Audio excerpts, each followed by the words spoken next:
Yeah. And for the first time in the history of Cape Charles Rotary Zoom, we're going to be recording starting the meeting. So Diane. There we are. Rotary motto. Service above self. And I'd like you to stand up, put your hand over your heart, and join me in the Pledge of Allegiance to the flag. I pledge allegiance to the flag, United States of America, to the republic for which it stands, one nation, under God, indivisible, with liberty and justice for all. Now, I'd like you to join me in a moment's silence.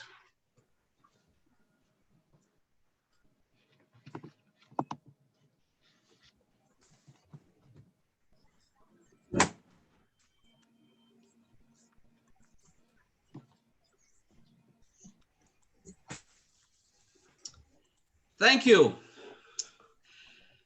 This is a big day, you all. And I have for years tried to avoid that you all. I don't like that you all. It's y'all. It's y'all. Y'all. Okay, maybe I'm not even there, y'all. But I'm excited today, y'all, because guess what? Joan Natale is joining Rotary. Oh, wow. Joan, we've got some administrative hoops to jump through, but they're easy enough. I've always considered you a Rotarian, so it's just a matter of getting the paperwork done, and you will be an official Rotarian. The board will approve you. And you're looking at 4 out of the 6 board members are here. We'll have an electronic meeting. You'll be then presented to the membership, and the membership has a week to say, oh no, I don't like that Joan Natale. and they never do. That's never happened. And if it does happen, I will talk to them. So don't worry about it. So Joan, you'll be a member officially in within 2 or 3 weeks. And I can't wait until we can have a real meeting where we will present you with your Rotary pin. So welcome to Rotary. You're, like I said before, the club is definitely on a upward trajectory with your membership, your energy, your enthusiasm. It's just what we need in the middle of this. We're probably on our, I don't know, but we've been having these Zoom meetings since early March. Yeah, early March. And it's not quite like we're used to, but we'll get there, Joan. So if you like us now, you'll love us in person.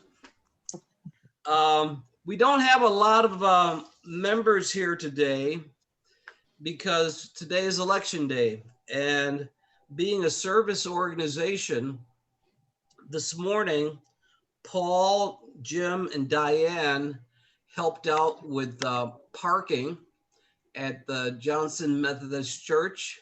How did that go, Paul? Oh, I think it went well. When I volunteered for doing that, I didn't realize we had to be there before the sun came up. But we made it, and there was plenty of help. There were a couple of Broadwater students there helping as well. And they had to leave, before we left because they had to get back to their classes. Then I think we were definitely needed until 9 or so, and then because it's a small parking lot, and there were regular people were coming in regularly, and they needed help parking. But by 9, it had slowed down, and there was no line, and plenty of parking available, and we left. That's great. So Jim, is Jim on? I don't think so. But Diane was there, and that's in the spirit of service that you all did that. I want to recognize some other people that are volunteers and contributors to Election Day in the spirit of Rotary. But I'd like to stop and say, Matt, glad to see you here. Thank you. Glad to be here. And we will. You just listen to. You're a Rotarian, aren't you, Matt? I am. Yeah, so you know what we do. Oh, yeah. So just chime in if you want to chime in. We're doing our announcements now. Matt is going to be our speaker in about 15 minutes or so. But we've those of you who have come on late, guess what? Joan Natale is one of us. Hey, good. She announced this morning that she is going to become member. No, we've been through it, and we've talked about her, the process of her becoming a Rotarian. But Jackie isn't here this morning, and Al isn't here this morning because they are chief election officers in districts 1 and 2, respectively. Medi is also a volunteer. She's going to be a poll observer this afternoon. I know Stan's a poll observer. And I hope I didn't leave anybody out, but about a half dozen of us have been active with, and in fact, Paul, they were there at 5 o'clock. Wow. So, you know. Yeah, we talked to some workers there at the polls, and they had gotten there at 5 o'clock, and they expected to be there until 9 o'clock tonight. Yeah. It's a long day. So, let's see, what else? I want to acknowledge, Dave, did we lose you? Are you still there? Well, Dave Kelly is, he doesn't know it, but this is his second visit to Rotary.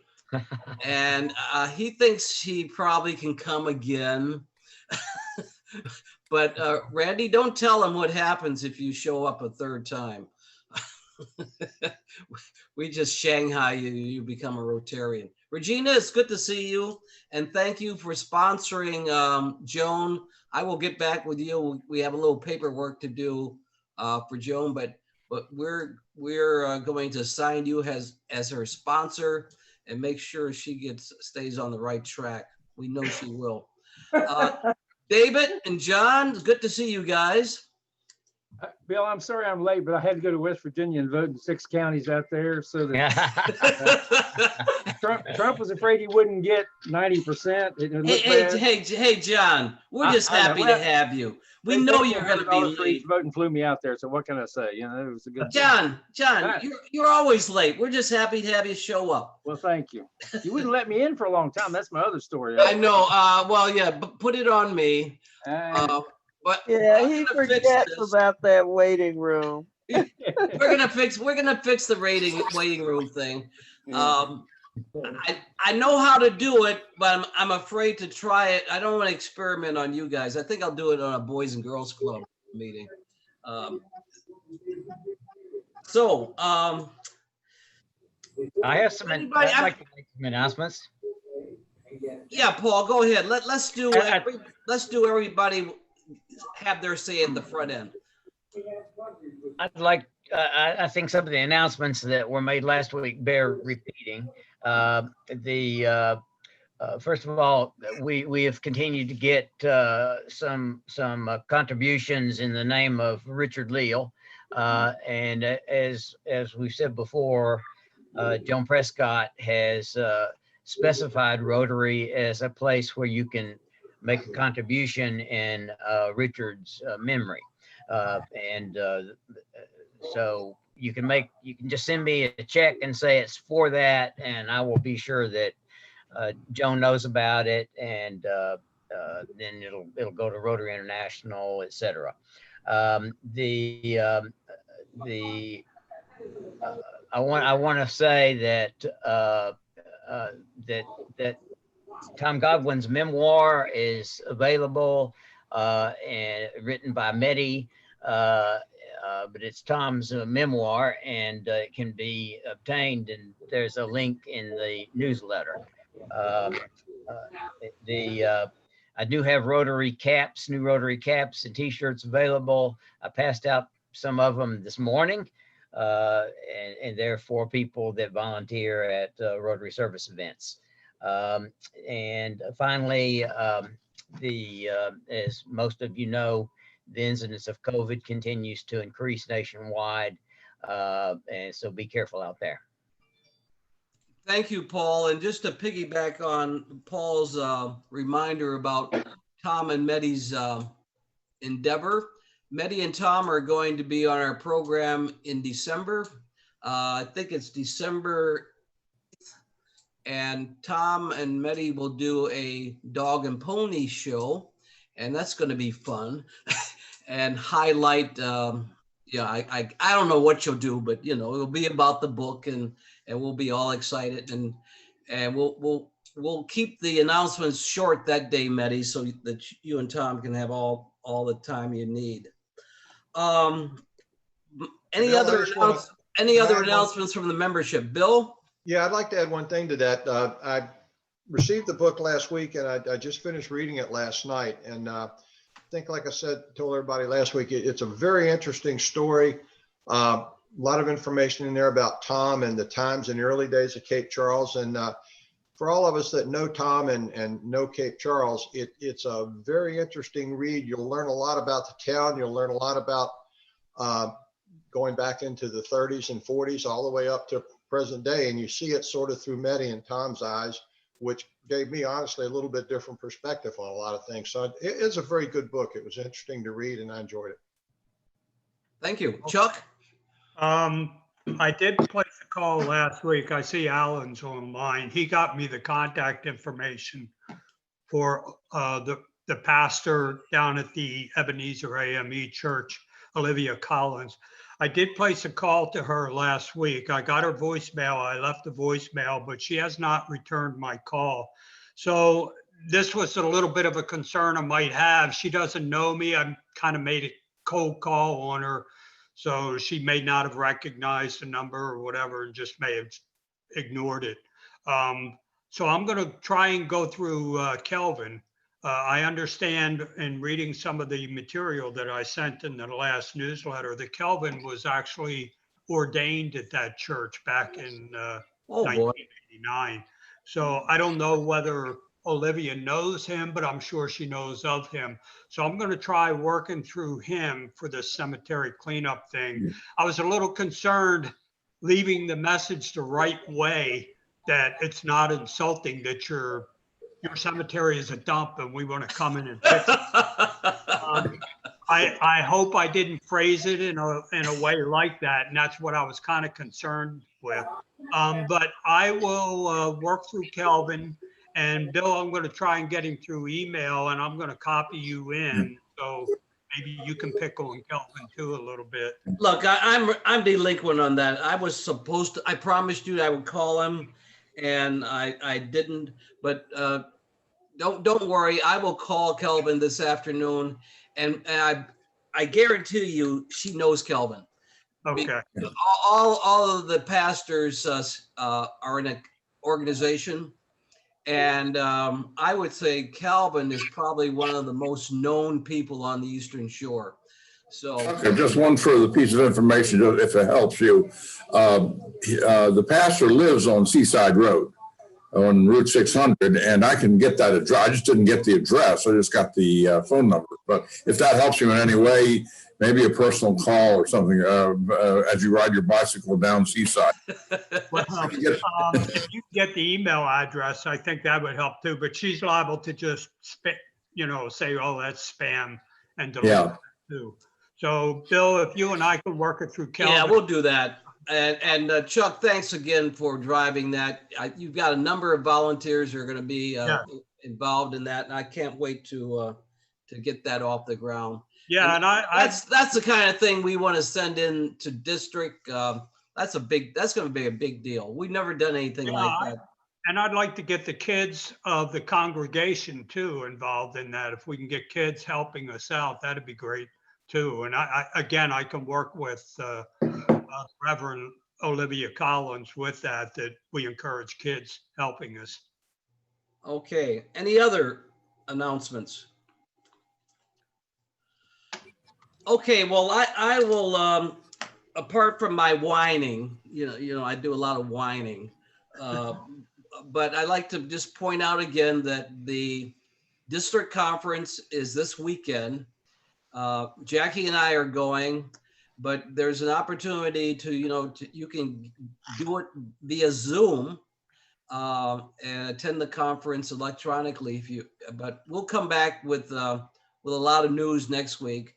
But you should know the Rotary Club is contributing $250 to their service project, which is the food bank.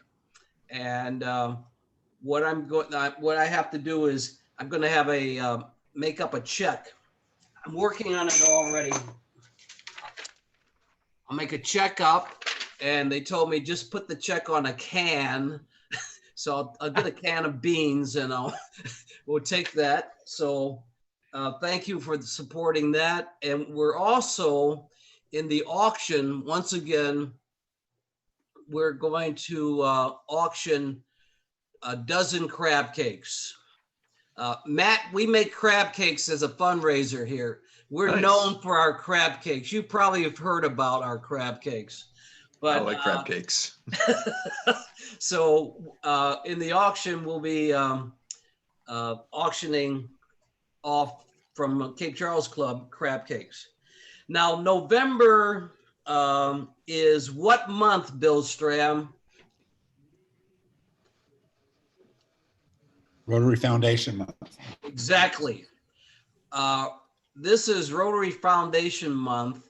And what I have decided, and I didn't talk to anybody about this, and I don't care. What we're going to do is focus on becoming benefactors. Now, Bill, do you know how many benefactors we have in the club now? 3. We have 3 benefactors. My goal, and I don't want to know no names. This is going to be a completely anonymous thing, but I want to know the number that we're at the end of the month.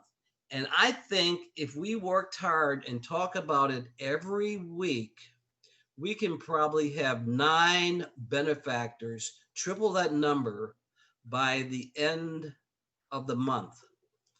So I'm introducing that as a challenge to the membership. And I'll leave it at that. And each week, one way or the other, we're going to figure out how we're moving along from 3 to 6 to 9. And maybe we can do better than 9. But it doesn't hurt to become a benefactor. It's like you're dead. Bill made it so clear. Billings last week. Or was it the week before? Last week. You died and you've done good for the world forever, and you'll continue to do good forever. So we'll be talking about that from time to time. Real quick, get your flu shot. And just to embarrass him, John Burtis, where are you on finding a new president for this club? But John, you're on mute. I think Matt is a prospect. He doesn't know that yet. But he doesn't have to live here. He can do it remotely. I mean, he'll let me in the meetings, unlike you. So I've already talked to him about that. All right. Nothing. Remember, because it really works. Invite your friends and neighbors to come to to a meeting. Randy been inviting, has invited David. Regina invited Joan, and look what happened. Joan became a member. So, you know, we are stronger in numbers. The more Rotarians that are in this club means less any one of us has to do. And we can, you know, look great. Wouldn't it be great if we had 50 members in this club? Life would be so much easier. Can you imagine how many crab cakes we could make with 50 members? We'd probably be tripping over one another. Okay, well, look, enough of that. So we have an outstanding speaker. Not sure what Matt's going to talk about, but they tell me he is great. So Matt, tell us a little bit about yourself, where you live, your family. I'm sorry? Oh, well, yeah, that's right. Hold on, Matt, hold on. Just be thinking about yourself, Matt, because Diane, thanks, Paul. Okay, happy dollars. And I tell you, I'm going to kick it off because this is very personal with me. I'm doing 10 happy dollars because Joan Natale is one of us. Joan, I'm really happy. Thank you. Are there any other happy dollars? Bill, I'll Got put in one, Bill. 5. I'll put in 5 for Joan also. And I put in 5 last week for Meddy and the books I actually got the book at my house. I haven't read it yet. I'll read it by next week, but I'm really excited to read that. So 5 for the book again and 5 for Joan. Okay. That's I 10. have $5. That's 10. Yeah, that's 10. I can do math, believe it or not. Regina wants to talk. I have $5. My niece in Seattle is en route today to my sister's house, so I'll be able to drive up to Delaware and see her. She's staying for a whole week. She's working from my sister's house, but they can do that now. Everything's remote. That's right. Bill Murphy, did you have your hand up? Yeah, I've got 6 happy dollars, 5 in celebration of Joan deciding to join the club. We've been hoping for that for a while, and we're certainly glad to have her. So I've got 5 happy dollars for that. And I've got another happy dollar because I just happened to be talking to Dave Cavler this morning, and in the conversation, he said, well, are you getting ready to sign on to the Rotary meeting? And it dawned on me that for the first time, I think, since we started this, it had completely slipped my mind. So had I not just happened to have been talking to Dave this morning, I would have forgotten meeting today. So I got a happy dollar for that. Thank you, Dave. Gee, the meeting wouldn't have been official without you, Bill. Yes, it would. Hey, Jim is on board. You're here just in time for happy dollars, Jim. Oh, well, put me in for $5 because I survived Paul Strong's foray into the cold this morning. Yes. And I want to tell you, this is the first time that I have seen Northampton County voters at work. And if they vote the way they park, we are all in trouble. Hey, Jim, we hate to tell you, sure. you are no longer the new kid on the block. Joan Natale announced this morning that she is joining Rotary. So, you know, sorry, guy. Well, didn't last long, about 2 weeks. Yes. Randy wants to do something. I've got some happy dollars. First, one happy dollar, because after a month's effort, I was able to get Jim Rich into Rotary International's database correctly. And it wasn't easy, but you're there, and that's good. That's probably worth more than $1, but I've got other items too. 2 happy dollars for my daughter and her husband, who are in Switzerland. They escaped their 10 days of absolute quarantine. They were in an apartment that's rented for 10 days, couldn't go out the door. They're out. They had their first hamburger and Diet Coke on the streets of Zurich. So that was worth $2. And another $2 for the fact that my wife and I both had to have COVID test and we tested negative. And that's my phone ringing in the background. So I think that, and $5 because Dave Kelly has joined us for the second time. Great. $10 in all, right? So if Rich? anybody was paying attention, how much did I pony up? $10. $10, okay. Right. I have $5 to thank everyone for the support of the book that Tom and I will be discussing at the club in December. Thank you all for your support. Thank you, Meddy.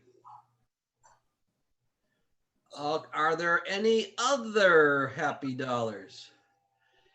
That being the case, we will now ask Matt to tell us about himself, his family, his club, and whatever else he has to say. Matt, welcome to the Cape Charles Rotary Club. Thank you for having me, y'all. So my name's Matt Pinsker, and I'm a native of Henrico County, Virginia. Still live close to where I grew up with my wife and our 14-month-old daughter. Parents are out down the road. And a couple more miles down the road is where the Innsbruck Rotary chapter meets, normally on Thursdays, where we have a lovely breakfast. Obviously, like everyone else, we're on Zoom now. And normally, I practice full-time as a criminal defense attorney and teach part-time as an adjunct professor at VCU, teach national security and criminal justice. I'm also in the Army Reserves as a judge advocate. And the reason I'm here today is because of a mobilization I had back in 2018. So I was mobilized, called to active duty by the Army and sent to the US-Mexico border. And on the border, I was assigned to the US Department of Justice as a federal special prosecutor to handle cases involving illegal immigration and border security. And one of the first things you may be wondering is, what is the Army doing sending someone to go prosecute with civilians in the DOJ? Isn't that unusual? And the answer is yes. And I'll give a little explanation to the situation and how I ended up there. Now, under federal law, it is a crime to cross the border illegally, as the name would suggest. It is a misdemeanor for a first offense, a felony for a second offense. However, a law is only as good as its enforcement, and for the longest time, hardly anyone who crossed the border illegally was being prosecuted for that. Instead, one thing that people did was something called deportation. Basically, someone's caught, then they're taken back across and dropped off. How well did that work? I met one Border Patrol agent who arrested and deported the same person 7 times in a single day. Now, the other way they dealt with it was catch and release. That's where someone's crossing the border illegally. They're caught, and they're given what's essentially like a traffic ticket, a citation, a summons to appear in immigration court at a later date. And that was it. As you imagine, a lot of people did not report as they were supposed to. And those that did report, they merely, the initial appearance just meant you come back in 6 months to a year for another hearing, which would determine whether or not you remain in the country or not. And otherwise, you can legally actually remain in the country with a pending date in an immigration court, which is not a federal court, just merely determines whether or not someone's deported at a later date. And in April 2018, Attorney General Jeff Sessions announces zero tolerance. He says, look, law is the law. You may agree with the law, you may disagree with the law. It doesn't matter what you personally think the law should be. Our job in the Justice Department is to enforce it as it is. So we're going to actually prosecute people who break the law and enter the country legally. And that's what he meant by zero tolerance. All persons would be prosecuted. However, something the Department of Justice quickly figured out is, although that might sound nice in theory or principle, it's really what you have the logistical capacity to do, what you're actually capable of. And they actually can't prosecute everyone crossing the border illegally. For starters, for every 10 people who cross the border illegally, only 3 might be caught. So you have a 70% fail rate from the start. And even under zero tolerance for every 3 out of 10 we caught, only 1 out of them would actually be prosecuted. The reason for that is we just lack the resources, manpower, and logistics to prosecute everyone who was even caught. So zero tolerance was really about only a 10% prosecution rate for people crossing the border illegally. But even with that 10%, it's created a huge stress on the system. You need, for every person to be prosecuted, you need Border Patrol to apprehend them. detention facilities to hold them, even if it's for less than 48 hours before they're in court. And for every prosecution, you need a prosecutor.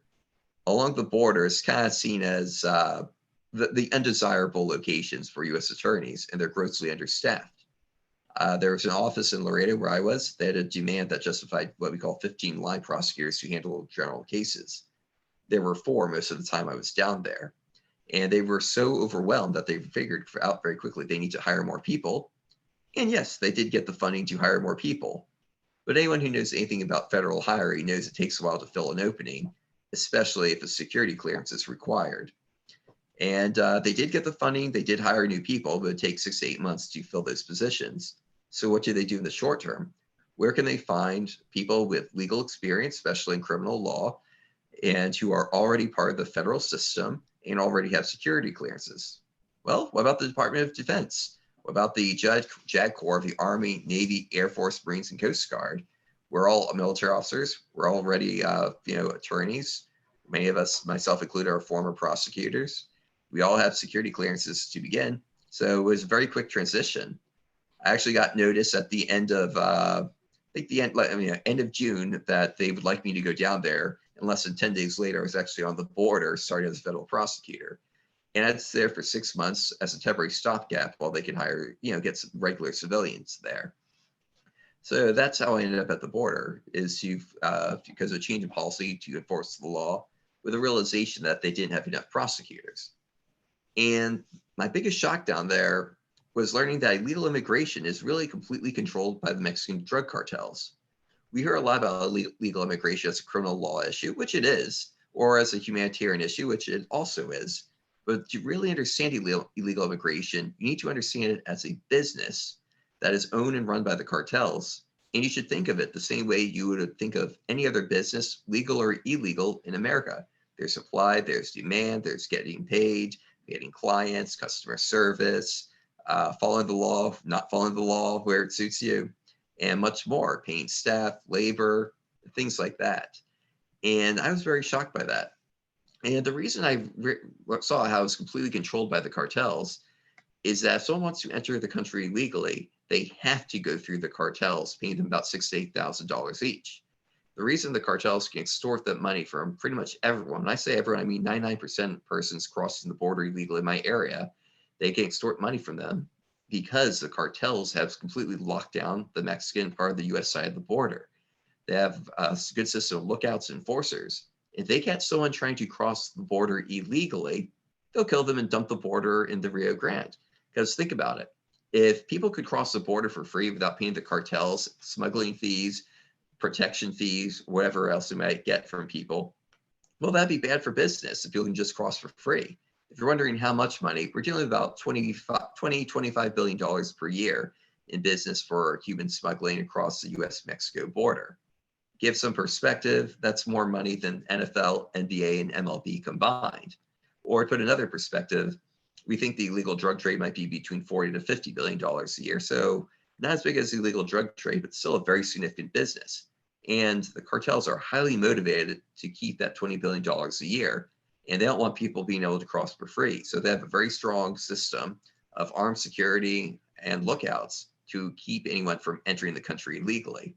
Yeah, so the real irony is that the #1 security force stopping illegal immigration to this country, at least uncontrolled illegal immigration to this country, is the Mexican drug cartels, not American Border Patrol.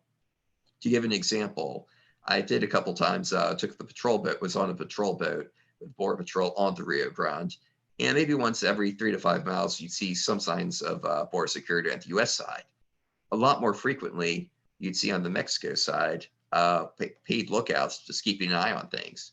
At first, I thought they were there just to keep a lookout for Border Patrol so they know when it's safe to move across people or drugs, which is true. They're also primarily there to stop people from crossing illegally into the US who haven't paid the cartel. So looking at this as a business where the cartel is control of the border, you have to think about it as any other business. And one of the first things about it, I'm sure being a Rotary chapter member, you have business, work for businesses, you got to get paid. You got to get your money. And given the nature of the business, they generally try to get the paid up front, or at least half up front. So let's say smuggling fees are $6,000 to $8,000 up front. That's what the cartel first gets, about half up front. And the person being smuggled to the U.S. doesn't have that kind of money. You're dealing with people from Guatemala, Honduras, Mexico, or maybe making $2,000 to $3,000 a year total. And in fact, that's about the average annual income of those countries. But come think of it, these people are coming to the U.S. because they're doing worse than average in their own countries. So maybe $1,000 a year. The way they afford smuggling fees is that nearly everyone already had family here in the U.S., legally or illegally, who was paying the smuggling fees.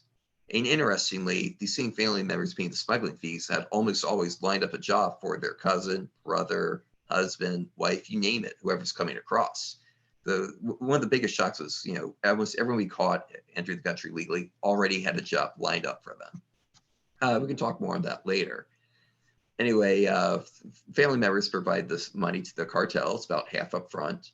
And once the cartel receives the money, they, through their own smuggling networks, get the person up right to the border between the US and Mexico.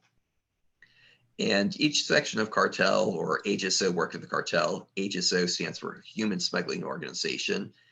What they do is they have their own section of border that they go through. And along their section of border, I mentioned they have lookouts. Again, this is a business. Not only do you have to get paid, but you have your cost of labor.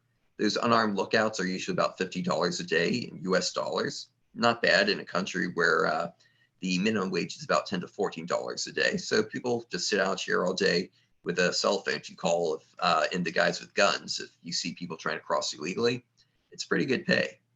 Anyway, the cartel gets about a group of 10 to 15 illegal aliens to smuggle into the US, and they'll assign to them a foot guide. A foot guide could be a kid, could be a teenager, could be an adult. And this person is paid about $100 per person to lead a group of illegal aliens into the US. So going on to the business side, if you are about 18 years old or 17-year-olds in Mexico, and you can get $1,000 or $1,500 for a single night of work leading a group into the US, it's pretty good money. $100,000 to $150,000 $150,000 a year in cash, tax-free. And best of all, if you're a juvenile and get caught, you can't be prosecuted by the federal government. So you're just sent back to Mexico. So we might catch someone on a Monday leading a group of illegals into the US. They're a juvenile, so we deport them.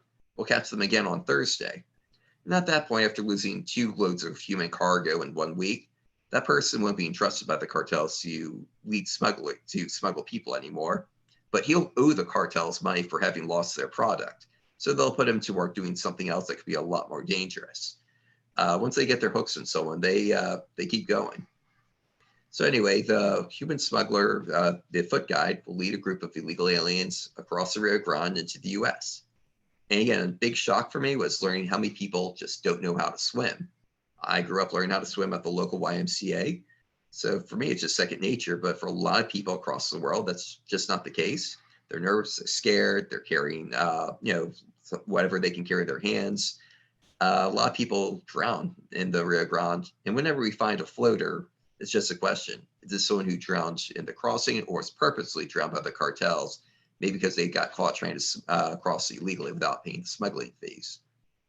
Anyway, the foot guy gets them to the other side. And here's where you see something interesting. The cartels with the best territory will be in a position where they can have a car right outside the Rio Grande, right out the river, and the illegal aliens go directly from the river into a waiting vehicle that'll drive into a safe house. However, that's not most cartels. Most cartels don't have access to, can't get a car directly by the river. So people have to walk 1, 2, 10, 20, sometimes up as much as 40 miles through the Texas brush to get to a waiting vehicle. And this is significant for a few reasons. The more time people are exposed walking, the greater the chances of being picked up by Border Patrol or dying of dehydration or heat exhaustion or freezing on some nights after you're wet coming out of the river. A lot of people survive because this is privately owned farmland in many areas. They survive by drinking water left out for animals for hydration because you can only carry but so much water. All the time, Border Patrol would find skeletons or corpses in the Texas brush. And it's just, it was just normal office talk. Hey, they found another one. Did they identify it? Could they not? Things like that. So anyway, assuming the foot guide, let's just say during the course of this travel, the foot guide stumbles into or gets caught by law enforcement, by Border Patrol. Well, usually it's only 2, 3, 4, 6, 7 agents tops. They're outnumbered by legal aliens, and everyone scatters. This is pretty interesting because I do criminal law in the Richmond area and all over Central Virginia, in the cities and rural areas. And generally, when people are seen caught by law enforcement, most people stop. Some people try fleeing, some people try eluding, but most people are very cooperative. They don't want to make it worse. Oh, with the illegal aliens, nearly everyone scatters.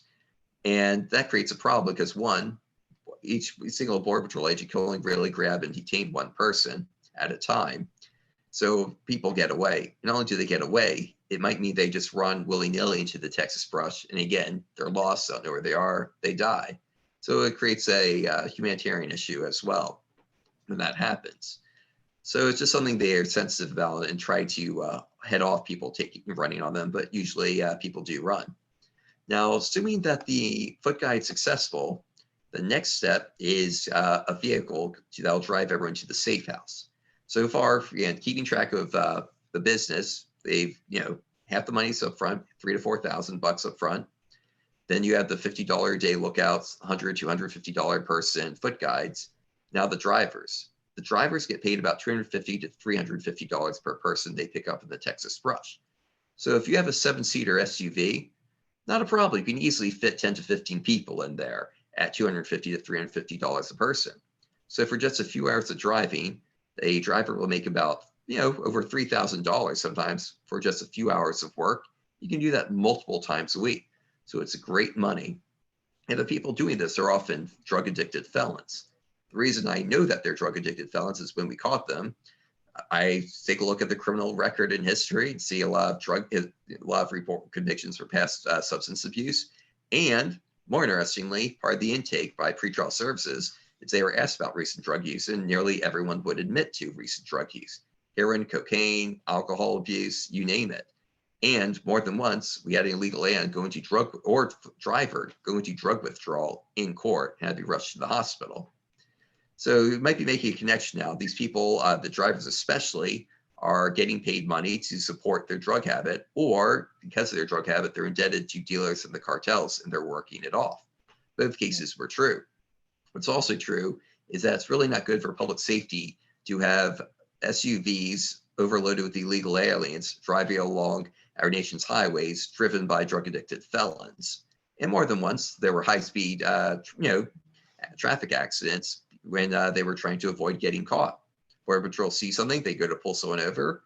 Again, sometimes the driver would pull over, not wanting to make things worse, in which case all the aliens quickly get out and scatter, just like in the Texas brush. Or they take off at high speed to not get caught, and sometimes they get away. More often than not, though, they would get stopped because Border Patrol expects them to do that half the time. If they do pull over, usually they do get caught, but if they did pull over peacefully and quietly, and hypothetically, if they had only 3, 4, 5, no more than 6 illegal aliens with them, often we wouldn't prosecute them. We had so many cases of human smuggling that although the illegal aliens would go into custody, the driver often would just get a warning, even though they're committing serious felony, because we didn't have the resources to prosecute everyone doing this. So we had a roll of 6 or 7 or more people, and otherwise polite and cooperative, you wouldn't be prosecuted. Now, if someone got caught doing this a few more times, then we might say, okay, you've had enough breaks, we're going to prosecute you now. But a lot of the smartest drivers would purposely keep the numbers 5 or less. That way, if they were caught, they're less likely to get prosecuted. So a lot of people would game the system that way. It's an open secret down on the border. And the next step, is getting them to the safe house. And there's a few reasons for holding them at the safe house. One of them is because, remember, the illegal aliens, their families only paid half the money up front. Once they're at the safe house, the other half of the payment is due. And if the safe houses were really a bit of a hostage situation, what if the family has trouble coming up with another few $1,000s? Well, that's what torture and murder are for, to coerce people into paying money to save their relatives' lives. More than once, we got phone calls about rescue operations being planned and coordinated with local law enforcement on these so-called safe houses. And these safe houses were also a way to extort extra money. Now, let's say someone's there for a couple days, got to eat, got to drink. Well, they might get a bill of $50 a day for beans and water. Or let's say after the family pays the other half, they're told, okay, now you got to pay the release fee. It's kind of like when you go to a car dealership. I mean, we all expect it, but the processing fees and stuff like that, just a way to get a little extra money out of the highly vulnerable group. And the safe house also do serve a practical function, though. The next step getting north into the country, really the last step in border security, is interior checkpoints. There are points along the border where all vehicles heading north are stopped for an immigration inspection. It's for those who haven't experienced it, it's like feels like a very weird toll booth. You're driving north and you're stopped. You roll down your window. A border patrol agent asks me, "Are you a U.S. citizen?" I'd say yes, and usually they say, "Okay, go forward." And I go forward, and if someone said no, they have to present documents to show they're in the country legally. That's all there is to it. That sounds so stupid. How can this possibly work? But it's actually one of the most effective tools we had. First, when a vehicle's, you roll up and roll down your window, you have to come to a complete stop. Well, if there happens to be a dog right by you, those dogs are trained to smell not just for drugs, but concealed people as well. So we made a number of huge drug busts, not just at the border, but at interior checkpoints as well, thanks to those drug dogs. And they also found people, including juveniles, being trafficked at the interior checkpoints as well. I don't like as a matter of principle, I don't like the idea of being stopped in my own country and asked, "Are you a citizen?" At the same time, I help but recognize that they stopped a lot of drugs and people, as well as rescue people as well in this country. So it's really something to struggle with, the utility as well as the principle of it. Now, another thing, though, is that Border Patrol can engage people in conversation that might reveal whether or not someone's in the country illegally. Well, it's not just they look at an ID and say, "Where are you from?" "Texas." "Where in Texas?" "I don't know." And their fake driver's license or someone else's driver's license has a city. Or a person might say, "Houston, I was born in Houston," but their birth certificate says Austin, things like that. Or if they might ask someone, people are, a lot of illegal aliens, most don't speak English that well. They ask you, "Are you a U.S. citizen?" "Yes." "Where are you going?" "Yes." So little things like that are ways they catch people who shouldn't be here. So, or you just look for things that don't seem right. Someone swaying profusely, someone really nervous, because a lot of people just don't know how to act cool. And the big one is they can ask permission. "Or if I look in your trunk." Most people don't know you have a right to refuse. They asked me a couple times when I was heading north. I'd say, "No, thank you." And they'd say, "Okay, move along." Most people don't know you have a right to not consent. And a lot of people, doesn't matter what they had in their trunk, they consent. And they got caught that way. So, and here's, again, going back to the business side of illegal immigration, the people driving through these interior checkpoints are paid $1,000 per person. So if I just am a college kid or a kid at the local community college, and I have a 5-seater Honda Civic, and I can have 4 passengers and 2 in the trunk, I can make $6,000 by driving 2 hours from Laredo to San Antonio, Texas. That's pretty good money for anyone, especially a college student. Or let's just say you have an 18-wheeler. Think how many people you can fit in the back of one of those. At least 60 people. You can get paid $60,000, maybe a year's salary for a lot of people, for just, again, a couple hours of driving. That's where we caught most of our busts. And here's something else to really chew on. Let's just say, worst case situation, we have a truck driver who's already a convicted felon, who's maybe even done this before. If he gets caught, based on guidelines, instead of getting 15 months, he might get 2.5, 3.5 years for trying to get $60,000. Well, what if it wasn't people, but 60 kilograms of meth or cocaine or heroin, you name it? Well, if that was the case, you'd be facing, you get paid maybe a couple $1,000 or 10,000 tops. And if caught, you're facing 10 to 20 years. To give an example, a woman I remember was prosecuted for about 18 kilograms of meth bringing over the border. She was paid $2,000 for that.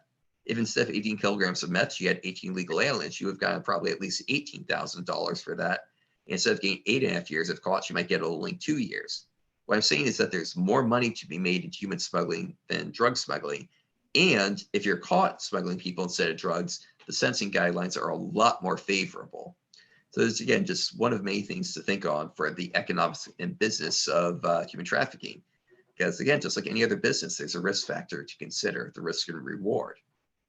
Now, if at any step along the way, the smugglers were caught at any level, at any point, and the illegal aliens as well, they were sent to a detention facility to be processed. We take biometrics, fingerprints, stuff like that, as well as interview them. That's how we know where people were going, because people were caught, they figure, why not talk? I just want to get this over and done with, so I'll cooperate. So I get this, get through this as fast as possible. That's how we know through the interviews, after everyone's given them random warning, both English and their native language. I say native language because we did not just Spanish speakers. A lot of people didn't speak Spanish coming from South America, but they speak native indigenous languages. He, Quiche, Mon, Pam, things like that, which I never even heard of before. We also had people from every continent, Bangladeshi, about 10 to 20 each week, all through the southern border. Anyway, they tell us about the jobs they were going to, who paid their smuggling fees. And not once did we ever go after the person who paid the smuggling fees. Not once did we ever go to the person holding the job for them. Again, just something to think about. Eventually, though, they get taken to the courthouse in less than 72 hours. If we couldn't get them to the court in 72 hours, we cut them loose. We deport them. And I'd prosecute about 100 to 200 people per morning for illegal entry. We had an expedited system. It was someone's first offense. They were just pled guilty and got time served and then deported. Now, if it was a second offense, although it could be charged as a felony, we didn't have the resources to do felony prosecutions. So about 99, 98% of cases that could be felonies, they were handled as misdemeanors. And they were just sentenced, the judge would give a sentence up to 6 months, and then they'd be deported afterwards. So that was what I was doing about every day for 6 months along the border. It's a real eye-opening experience. And at this point, I'll make a shameless plug. I even wrote a book about it, published, distributed by Simon & Schuster, Crisis on the Border. Looks backwards on my screen, but it's called Crisis on the Border. It's available for purchase on Amazon. It tells a lot more about the situation at the border, the human trafficking, how the smugglers would operate. So you just go on Google or Amazon, Crisis on the Border, and you had it delivered to y'all promptly. I also want to make sure I left some time for questions, because usually after this talk, there's quite a few. So happy to answer any questions you all may have about the situation. Hey, Matt. I'm sorry. I'm sorry. I almost forgot one thing. I just want to point out that I've been talking for 20, 30 minutes about what, at least until COVID, was the number one political issue in America. Not once did I say the words Republican or Democrat. So just something I want to point out. Sorry, go on, Chuck. Yeah, a couple of questions about the Mexican government, their role in this. Are they complicit with the drug cartels? And just as importantly, to add on the American side of the border, the local towns, counties of the states that are on the border, are we complicit? Those government, local governments of the United States, are they on the payroll of the cartel? So good question. I'll first take up Mexico. So with Mexico, there's a Mexican government, which is based out, in Mexico City, but then there's the border towns, which are their own, which run very independently from the Mexican government because they are being run by the cartels. The Mexican government doesn't have much say in those border towns. So the American side of the border was the town of Laredo. On the Mexican side was Nuevo Laredo, New Laredo, they called it, although it looked pretty old, as you can imagine.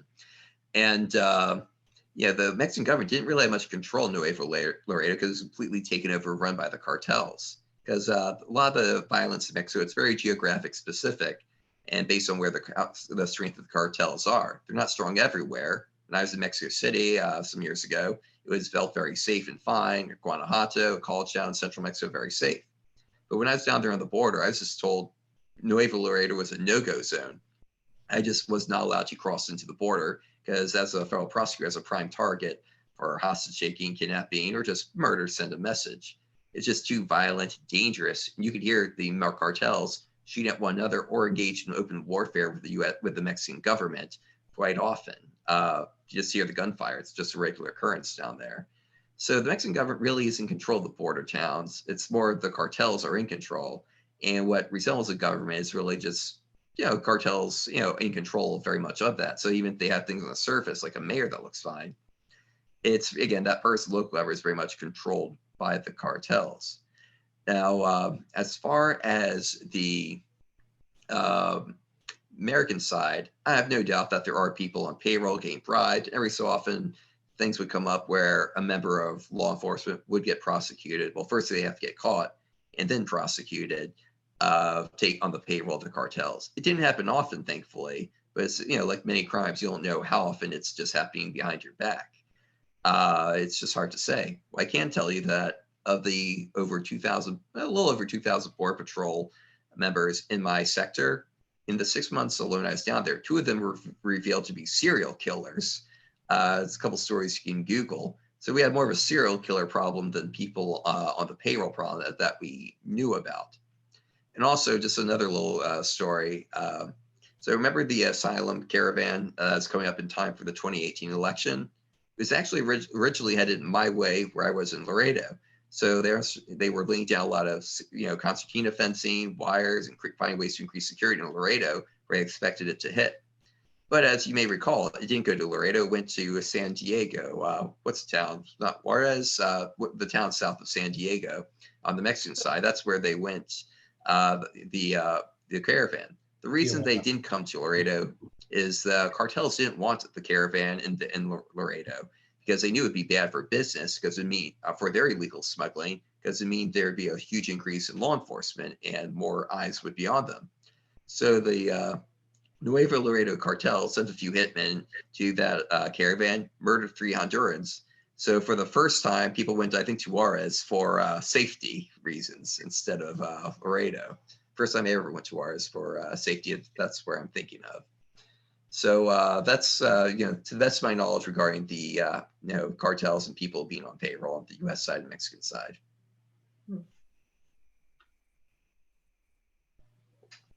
Hey, Matt, what were the primary sources of employment, if there was one? Was it packing plants? What was it? Where did they go? So a lot of people were going to agricultural work, so farm labor. It's basically every stereotype that you think of was what it was. So agricultural work was huge all over the country. Domestic work, especially for women, was very common, whether it's working as a nanny in people's houses or things like that. In fact, my parents lived in El Paso. My dad was stationed there maybe back in the 70s. And I saw this in Laredo as well, how a lot of, middle class or even lower middle class houses had a special quarters for basically the maids area, because that was something that, was very traditional. People just had illegal alien working for them. So a lot of domestic work for women was very common. The restaurant industry was very popular. Some people would mention chains, like I remember one person mentioned KFC in New York, or other restaurants across the country. Some people did mention various type of plants, meat processing sort of things. But what really stands out in my mind was the agricultural work and the domestic labor in restaurants. But it was a living embodiment of the stereotypes. What about the infants, the ones that weren't able to work, that didn't have a job? Are they on the same program? So I thank God didn't have too many cases involving children, but there were exceptions, which I'll talk about. So under, as I mentioned earlier, under federal law, we can't prosecute children, and I'm a prosecutor. So what I saw was the cases that law enforcement would bring to me to prosecute. I was there shortly after the whole explosion over what they call family separation, so I'm happy to talk about it if anyone has questions about it and what was actually going on with it. But after the blow up for that, Border Patrol were given orders quietly. If you have anything that we call family situations, meaning any parents coming over with children, do not prosecute the parents coming over with children.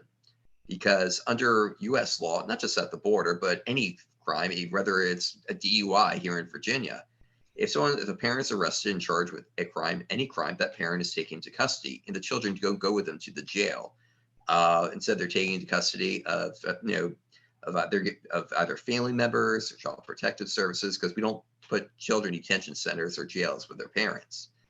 Well, to avoid any, so that means whether it's for DUI here in Virginia or someone across the border illegally with a family member, the adult is committing a crime.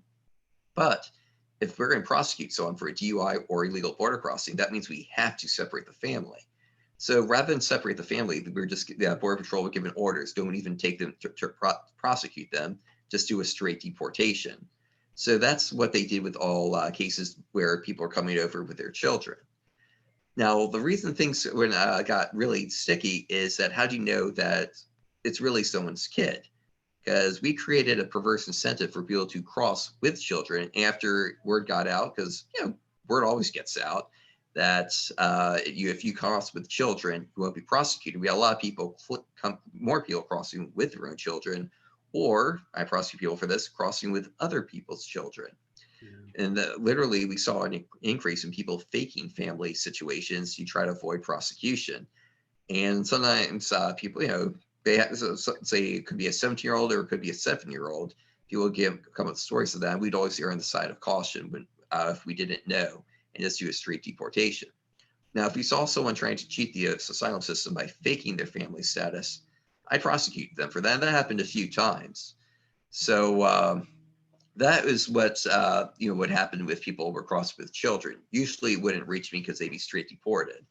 Or let's say they got through at first and put in the asylum system faking their family side, and we later caught them. We did prosecute them for that, but the children weren't seen in the courtroom. That part never happened. Matt, one more question, just your gut feeling. Let's say you have 1,000 people who want to cross illegally and they're crossing Mexico. If 1,000 people leave and cross into Mexico from Guatemala, let's say, how many of them typically actually reach the American-Mexican border without being murdered, dying from natural causes, accidents or whatever? What is the survival rate coming across Mexico, even before you get into the United States? How many people die? So I don't have good information on that, but going from my gut, from what the knowledge I do have, is that most people would make it. I'm not saying it would be a pleasant journey. What I'm saying is that most people would make it because of the profit incentive. Remember, the cartels only get half their money up front. If they want to get the other half of their money, then they have a very strong financial incentive to get the person to the safe house. Okay. So they will protect in regards to that because they're protecting their product. Think about it's bad for business if you don't get your product where it needs to be. And also, this is kind of funny. You know how a lot of places, feel like your product, free exchange, money back guarantees.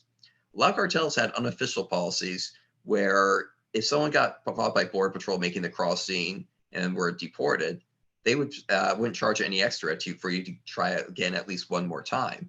Because remember, the cartels want that second half of the payment, which they haven't got yet. And it's more likely than not, again, over 70% chance you will make it. So they have a very good incentive to try to get that person across. Not only that, a lot of the people who are paying for their family members coming to the U.S. are people who they themselves are smuggled into the U.S. illegally. And so for every illegal immigrant who successfully makes it into the U.S., that's another potential referral source for that cartel to bring more people in. Again, looking at it as a business, you want as many happy customers as possible in that regard, or at least people who refer your services to others for future business. That's just another way that they look at the business side of things to try to make as much money as possible. But also, we have time for one more question. I'll quickly wrap up Chuck's second part of the question. The other thing that we saw is real perverse, where people are being forcibly abducted in Mexico, transported against their will into the U.S. and held at a safe house or ransom for the services that they didn't even ask for being smuggled into the U.S. Again, it's a weird form of hostage taking. Okay, we had two hands. Let's Jim and Paul. So Paul, you go first, and then Jim, and kind of net it out, sure. Matt. All right. You've obviously given a lot of thought to this. Do you have any suggestions for what could be done by our government to make this problem better? Yeah. Sure. Well, one thing is let's take care of the people who are providing the financial sources and the incentives to come here. As I said, we keep prosecuting the border jumpers, but if you're being paid $2,000 to $3,000 a year in Guatemala, and you can come to the U.S. and make $25,000 or $30,000 a year, you're going to risk a lot to make 10 times as much money in a much safer environment. And even the smuggling fees are being $6,000 to $8,000. That's 300% return on investment your first year alone. And especially a lot of the people we prosecute have previously been to the U.S. legally or illegally, have family members, wife, kids. They're going to keep trying to come back regardless. So going after the board jumpers is something I do see as necessary, but not the fix. We're not going to prosecute our way out of it. What we do need to do, though, is go after the people providing the money to the cartels that are fueling the that are funding them, the people paying the smuggling fees. Because again, we were told by, the illegal aliens told us who were paying their smuggling fees, but we didn't have the logistics and resources to go after those people. So we just never bothered. So I think going after people paying for that would be one way. The other thing is, as I've said, a lot of them told us where they're going to work, but we never went after the people. Even when I remember one girl was working in a local Mexican restaurant in Laredo. We knew which 2 restaurants actually she was working in. We didn't go after them from lack of resources, and it wasn't the priority. So I think we need to shift some resources and priorities going after the employers as well as the people paying. The other thing, though, is we do need to take back the border because it is very much unsecured, where the cartels are the one in control. I mean, right off the coast of Virginia Beach to the Atlantic, if we weren't in control, the neighbor coast were in control, but pirates were. I don't think we stand for that. I just see a similar analogy to the Mexican drug cartels. So we do need to increase security where appropriate. Now, how do you go about increasing security? Well, it depends on the terrain of the situation. In some places, all you might need is some cameras and motion detectors. Other places, you need more manpower. Other places, you need more things like walls. I'm not going to say exactly what we need and where. I think the people on the ground, that area, should determine what resources they need to do the job, whether it's whether the combination of physical barriers, cameras, manpower, whatever that might be. At the end of the day. Okay, sorry. Matt, that's good on that one. No, Jim? that was my question. Cool. Okay. Look, we could probably go all afternoon, and I feel terrible that I wasted a lot of time in the front end of our meeting. Well, buying the book will alleviate Matt, your guilt. Okay, there you go. But Matt, this was a riveting kind of presentation that you've opened a lot of eyes. I think we're all going to have to rethink some thoughts we've had, and really do appreciate your taking time to spend some time with us. My pleasure. Thank you for having me. All right, so Diane, with respect to what we think, say, and do, is it the truth? Is it fair to all concerned? Will it build goodwill and better friendships? Will it be beneficial to all concerned? And if Stanley wasn't at the polls, he will say, will we have fun? See you guys next week. Thank you. Again, we're delighted to have Joan on board, and we thank Diane, Paul, and Jim for their service this morning. Thank you. Bye.